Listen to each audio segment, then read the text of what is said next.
Hello, everybody. Welcome to today's installment of Periscope Week at TC Palm. We're going to give everybody a few seconds just to join in and see today's broadcast. In the meantime, you can find out more about this week's Periscope schedule at tcpalm.com/periscope. Joining us today is outdoors columnist Ed Killer. He's going to talk about sharks. Please feel free to ask questions in the chat below. Feel free to share this broadcast to let other folks know about it. And with that, I'll hand it over to Ed. Hey everybody, how you doing? I just want to tell you a little bit about sharks here in the Treasure Coast. I know we don't have a lot of time, and I've got some visual aids. I just want to try to help you in case you see a few of them while you're out there. We have a lot of shark activity here year-round. We have a lot during the summertime, so I just want to kind of give you a quick rundown of what you can expect. I want to start kind of with my history. When I was about 8 or 9 years old, my parents and their friends used to be shark fishermen from the beaches around here. This is actually a story that ran in the Stewart News in 1975 of a lemon shark my mom caught to win a tournament that was on the beach. So I just want to kind of show you, it's like kind of a legacy around here of our sharks and my connection with them. We used to own a shell shop and actually sell sharks' jaws and sharks' teeth before that craze of when the movie Jaws first came out about 40 years ago. Of course, Shark Week is starting this Sunday. In case you haven't heard, they moved it up about a month. So Discovery Channel's big ratings thing is going to happen on Sunday. And Nat Geo Wild is another station you might want to check into. They're going to have a lot of science-based shows on Sunday night about sharks. So for all you guys with kids who are going crazy and getting bored, you can learn a lot about sharks coming up. First, I want to kind of go through a couple things real quick. So identification standpoint, some people ask me all the time when they see wildlife in the water around here, whether it's in the Indian River Lagoon or along the beach, about which is a dolphin, which is a shark. This is just kind of a little thing I sketched out. You can kind of see some differences. With a dolphin, the dorsal fin is vertical, but the tail fin is horizontal. With a shark, both the dorsal fin and the tail fin are both vertical. That doesn't mean you're going to see either when they're in the water, but if in case you do get a glimpse of the tail, that a lot of times can give you an identification. Of course, a dolphin will make a motion like this a lot of times when you see them in the water as they breathe or as they feed. And then as the shark is moving along, if you see the fin in the water, it'll actually be moving statically like that. Again, a dolphin fin has more of a curve on it and then like kind of a belly on the back side of it. So it's a lot of times how you can identify a dolphin dorsal fin very easily if you see one along the beach or in the lagoon if you're out there. I kind of want to go down a couple of the species of our sharks that we have around here. We have many species here year-round. You can see them all through the year. But I'll tell you a little bit about each one and why we have them here. This is a bull shark. That's kind of like what the fin shape looks like. You'll see a lot of these around here. These actually do come in the lagoon. And one of the things that they do around here in the summertime, especially this time of year, the large females are coming in and are actually giving live birth to their young inside the Indian River Lagoon. And usually when they're in the lagoon, they don't feed, but every once in a while you'll find some nighttime shark fishermen that will catch them in the lagoon. So far, though, there hasn't been one incident of a bite inside the Indian River Lagoon by a shark. This is a tiger shark. See how the fin shape is kind of squat and wide on the bottom and kind of an equilateral triangle towards the top. It's a very big shark.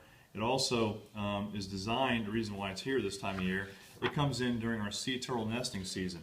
We have the highest concentration in the western Atlantic of nesting sea turtles along our shores, and that's what tiger sharks are designed to eat, so they follow them around their migration. This is a hammerhead shark. I want to kind of show you the difference. You can see how the tiger is a very squat one. You can also see the hammerhead is kind of thin and narrow, like a sickle shape, up towards the top. You will see some hammerheads sometimes early in the morning cruising at the surface if you're in a boat offshore on a calm day off our coast. They're usually looking for things like tarpon and stingrays is what they're usually trying to eat. They very rarely are involved in bites on humans.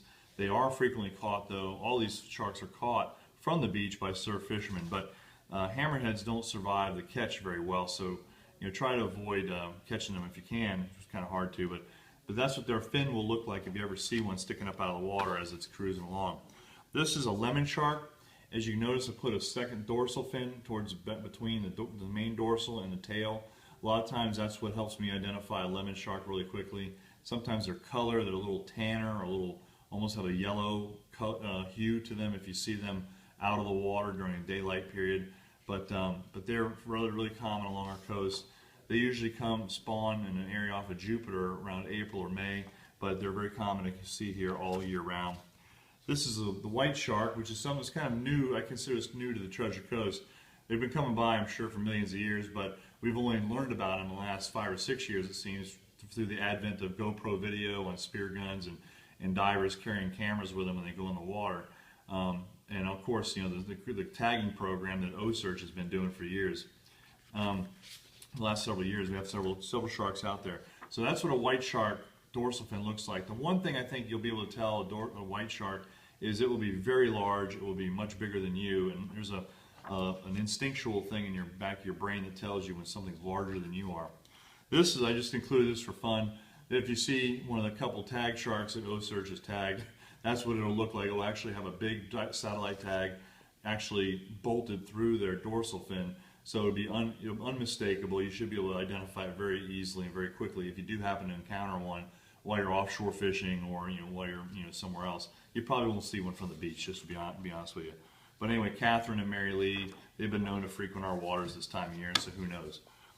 This is the nurse shark. Again, I include the dorsal just because it does look similar to the lemon shark, although they're almost always like a brown color. And nurse shark is very unique because you find a lot of times during our diving season around here, there are a lot of times where the lobsters can be found when we go through. Lobster mini season last Wednesday and Thursday every July. They're one of the 7 shark species that can actually lie motionless on the bottom, on the ocean floor, and breathe while they're laying there. They don't have to actually move to pump water through their gills to breathe. I include the black-tip shark, a very common shark we have here year-round. Actually, the Florida record for black-tip shark is 152 pounds. It was caught up in Sebastian about 20 years ago.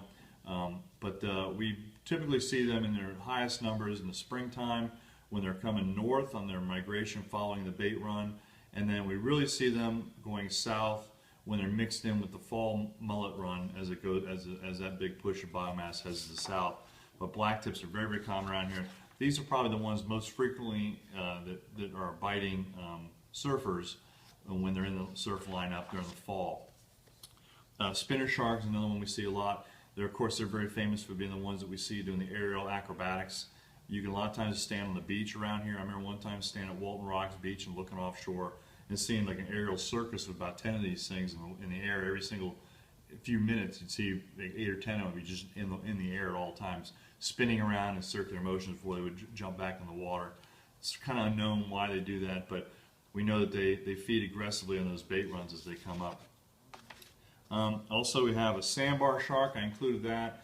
It's kind of hard to describe the sandbar shark, but the dorsal fin is a very straight up and down kind of a dorsal fin. And also, to me, it seems like it's a lot taller of a fin for the size of the shark. Shark sometimes isn't that big, but the dorsal fin to me seems like it's out of proportion in a straight up and down like equilateral triangle. I think this might have been the species of shark that the lifeguards were able to get video of up at Waveland Beach a couple weeks ago when they had to close the beach in St. Lucie County. I think that was the type of shark that there was 2 of them up in the shallows above the trough. Mako shark, something you're only going to encounter out in the deep water. There's been very few encounters of these close to shore. They a lot of times drought there eating swordfish, squid, other types of deep water pelagic fishes. It's known to be the fastest swimming shark. It's also a very, very good eating shark. So it is one of the few sharks that you can catch and keep, and a lot of times you'll find it in the marketplace too. That kind of runs out the run through the sharks there. If you need to get a hold of me, best way to get a hold of me is through social media, of course. You can reach me ed.killer@tcpalm.com and email, but our social media contacts are at tcpalmekiller for both Instagram and Twitter. And then in Facebook, it's like first name TC Palm, second name ekiller. So you can follow all the materials we're putting out there on that. And I'd also want to thank you all for joining us here on Periscope today. Well, thanks, Ed. If anybody has any questions, feel free to enter those in the chat below. You mentioned one of the few species that you can catch and eat. Can you talk about some of the restrictions on sharks in the area? Actually, there are. It's always, if you're going to go fishing, or if you plan to be doing any kind of fishing whatsoever, and you might catch sharks by chance, Always make sure you know what the state fishing regulations are, because a lot of these sharks are protected. White sharks, hammerhead sharks of all different shapes of hammerheads. There's actually 3 or 4 species: scalloped hammerhead, great hammerhead. Those are all actually protected from harvest. White shark is protected from harvest. Tiger shark is protected from harvest. Bull sharks, however, you can keep those if you like. You keep one if it's over a minimum of 54 inches. There's several other sharks you can't keep. You can keep a black tip. You can keep spinners. A couple of those sharks. Like I said, 1 per day per angler. There's minimum size limits on many of these sharks. There are some other sharks where there is no minimum size limit. I think bonnethead shark is one, but again, it's reduced to 1 per one bag limit. The bag limit is 1 per person per day. So, but mako shark is something. The longfin mako is something that's more common, and when it is caught offshore, it's rarely caught. But when we do catch one around here, it tends to run from 100 pounds to. We had one recently last year, year before. It was about 600 pounds that these guys in Fort Pierce caught, and it's a fine-eating fish. And I said you can keep those. You keep one again, and it has to be a minimum length. Federal waters is about the same as state waters as far as your shark regulations are concerned, but they're very there's like 15 species of shark in Florida waters that are protected, as well as rays. So you can't mess with spotted eagle rays, some stingrays you can't. A lot of other ray species, sawfish are another protected species. So we have quite a few species that you cannot take home, and if you do catch them, you need to handle them with care and try to get them back in the water as soon as possible. And of course, your own safety. With these types of fish we're talking about have big teeth, so your own safety is also pretty important. We just had a couple of questions come in. Molly wants to know if there's any good books for shark identification, and I think she asked for wildlife identification. What would you recommend for like shark identification? Is there anything that you use, or? I guess with the internet today, I tend to use a lot of stuff on the internet for identification. The state of Florida has a pretty comprehensive book called Angler's Guidelines that they put out that has a lot of different species of fish that you catch in our coastal waters. It does have several of the sharks, but not a lot of them. Another good resource would be the Florida Sportsman Magazine has a whole series of books, and they have books. One's called the Sport Fish of the Atlantic, and another one's called Sport Fish of Florida, Sport Fish of the Gulf. So these are all a part of a series of books. Either one of those would work out really well as far as giving you some help as far as understanding a little bit more about the biology of each of these fish and sharks. So those would both be pretty good suggestions, I think. And we had another question about which sharks come into the Indian River Lagoon. I know you mentioned a little bit earlier, but yeah, I said the bull shark's probably one of the more common. Although you can see lemon sharks and nurse sharks in the lagoon at times that are wandering around looking for fish to eat. You remember, folks, we were in the lagoon paddleboarding and kayaking, wade fishing.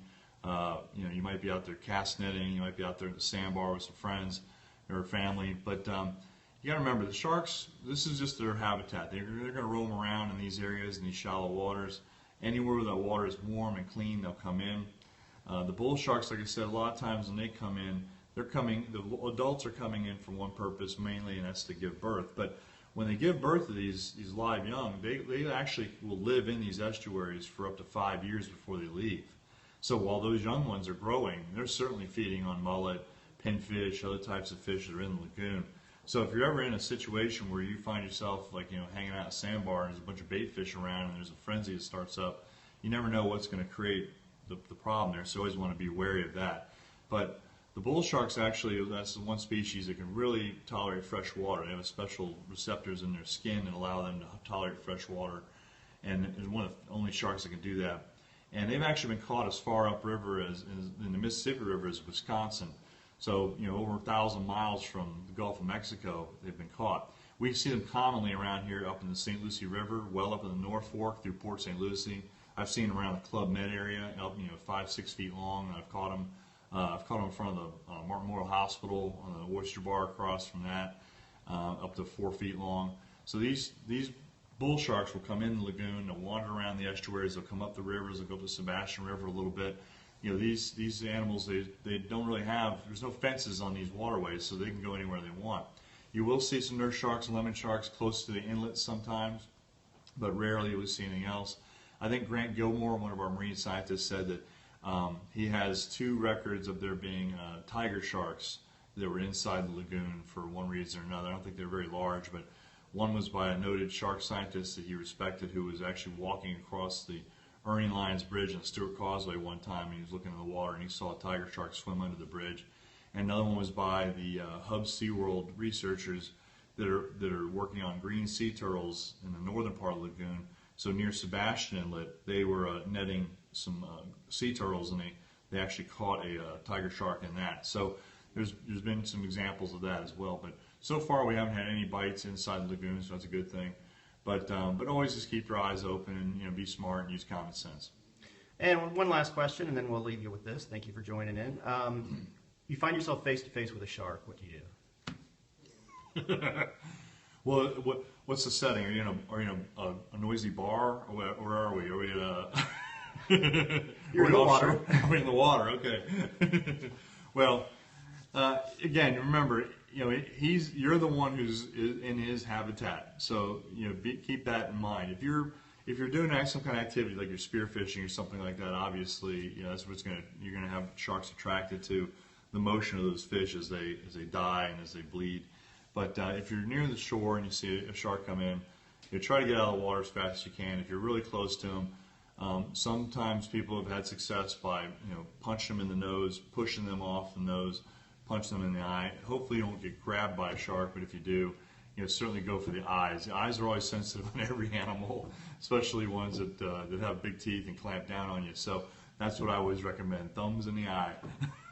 Kanye Kardashian suggests, do I scream, fish are friends, not food? So thank you for that. Thanks for joining us, Ed. I think we are going to sign off for there. Thanks again for watching today's broadcast at TC Palm on Periscope. You can see the rest of this week's schedule, what else we've got coming up, at tcpalm.com/Periscope. You can also see the replays of some of our earlier broadcasts this week. And let us know what you think about these broadcasts that we've been doing. Tweet us at TCPalm or leave a comment on tcpalm.com/Periscope. All right, thanks everybody for watching. Have a good day.